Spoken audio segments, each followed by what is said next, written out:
This is the 14th, 15th century scroll that we were talking about earlier. And that's the detail that came out. And it's all in one continuous unbroken line saying, God, the creator of all things. And that's why the virtual is trying to show you that interconnectedness. And so we extracted the detail and, put it on a bigger scale to highlight that. So it became the emblem of the exhibition. I'm glad. And as you see, the scroll actually shows different types of writing, from geometric Kufic script to cursive, naskhi, etc. So it becomes a symbol of unity that holds the diversity in many ways. And itself, as I said, came from two different parts that are about here. And those two different parts, one from the 14th century, another from the 15th, came together for reasons we don't know. So we are humbled from the beginning to accept that there are things that escape us. Did I give you a microphone? Yes, I am mic'd. Oh, you mean you need to hear me as well? Okay, we need something, yes. You said, where was this piece originated from? What country is this from? The piece itself was Syria and India, Okay. but it comes from Dar al-Athar al-Islamiyya in Kuwait. And what year, what date approximately? So 14th century first part, and the second part is 15th century. Interesting. Thank you. Sure. And the exhibition basically, includes virtual in a very seamless way. You will see, you will have screens that actually highlight certain things, but in a very quiet way. And the virtual is actually dexterous and good enough to do what it has to do and step back and not really, impose itself on the object. So it's done with, hopefully, with taste and with discretion, highlighting certain things. As we start the exhibition, though, after we see the scroll and we see the emblem, we stop here. We pause, in a way. We pause in front of a display cabinet that shows us just fragments, and we are humbled, in a way, because also a fragment by its nature never shows you the full picture. A fragment by its nature shows you the only part of what can be visible. And so you pause here and you imagine something other. You imagine something beyond. You can imagine that this musician is playing the lute, or this. You can imagine that this geometric pattern can extend forever, can fill this wall, and can go on and on. But you only see part of the whole. And seeing part of the whole is all we can see. And each one of us is part of the whole. And so the concept of part of the whole and the concept of al-Dhahir, that is visible, and al-Batin, that is not visible, are part of the story. And it's one of the fundamental principles of Islamic culture. And that's why this principle is highlighted as the first pause. So the whole exhibition is in itself a fragment. Each piece, however complete, is a fragment. And so we proceed with that in mind. We have a key of understanding. We have a way, we have a tool that we're going to use in our way of looking. And here, this introductory space actually gives you the principles, the unifying principles of Islamic culture, Islamic belief. And each object, please go ahead and look at the objects yourselves.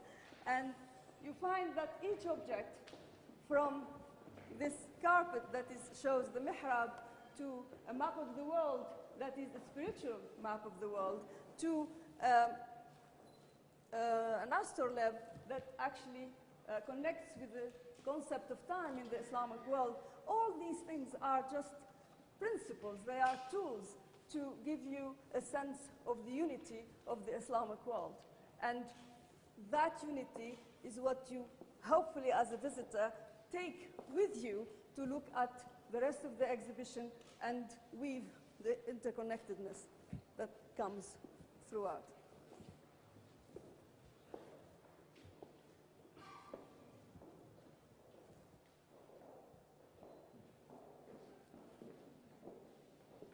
So on the right, you see mihrabs across the world. On the left, on the right, you see minarets across the world. On the left, you see mihrabs or prayer niches, across the world.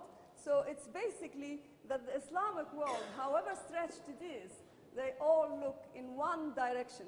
And it is that sense of unity that this room embodies and gives to the visitor that is key to walk with in the exhibition.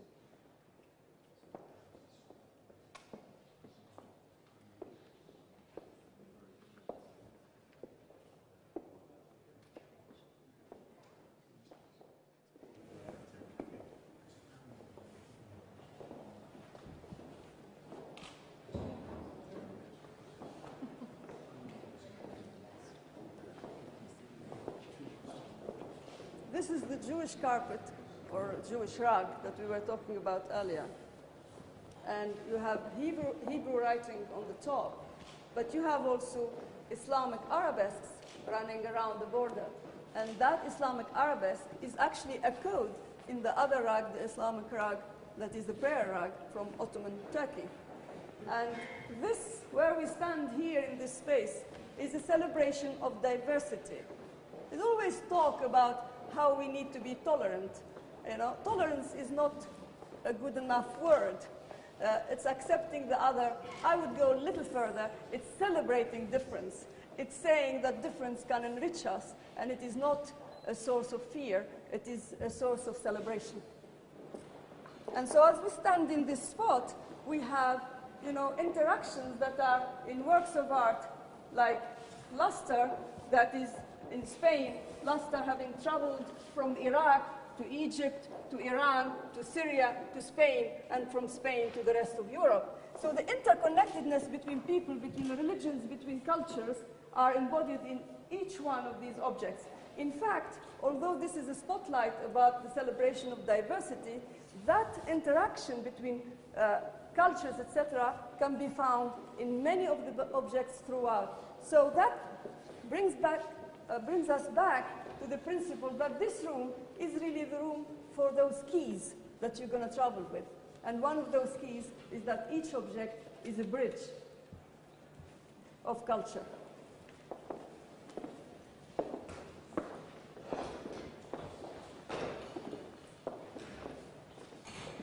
This is the first room in the galleries that present the word, calligraphy, the importance of scripture in Islamic culture. And on the right, you see the names of God. As in Islamic culture, Islamic belief, God has 99 names. In fact, there are the only 99 that are visible to us.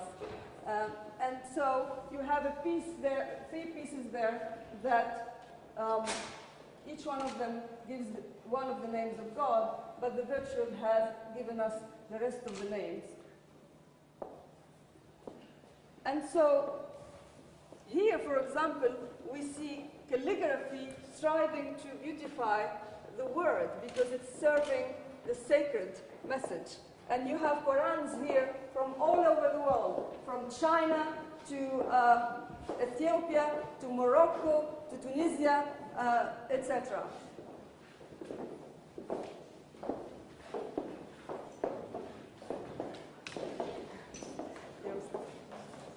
You'll be very not happy when you see the visual. Sure. Thank you.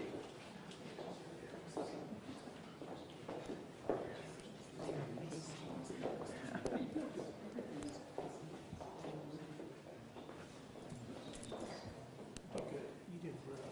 Oh, thank you. Oh, thank you.